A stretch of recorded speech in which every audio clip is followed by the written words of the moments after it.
কি গো, কি খাচ্ছ?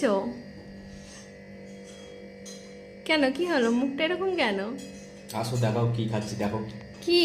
এই দেখো, খিচুড়ি, এ বাবা, পাঁপড় ভাজা, আলু ভাজা, ঢেঁড়স ভাজা, পটল ভাজা। এগুলো তোমাকে জামাই ষষ্ঠীর খাবার। তোমাকে জামাই ষষ্ঠীতে খিচুড়ি খেতে দিয়েছে? এ মা, শ্বশুর বাড়ি বলে কিছু বলছি না।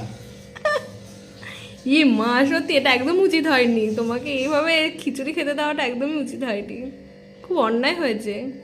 আসলে যে ব্যাপারটা অন্যরকম। ব্যাপারটা হচ্ছে গিয়ে আজকের হচ্ছে ষষ্ঠী, তো আমার শাশুড়ি মা উনি কী করেন যে ষষ্ঠীর দিন নিরামিষ খান। তো তার জন্য আমিই বলেছিলাম যখন নিরামিষ শাশুড়ি মাও খায়, তো সবাই মিলেই আমরা খিচুড়িটাই খাই। পরে একদিন না হলে মাছ মাংসটা হবে। আচ্ছা, ওই ভেবেই তাহলে এটাই করা। আচ্ছা, তাহলে আজকে খিচুড়ি দিয়ে জামাই ষষ্ঠী করছো? অন্যদিন কিন্তু খাসির মাংস ছাড়া খাবো না। আচ্ছা আচ্ছা, ঠিক আছে। টাটা। টাটা।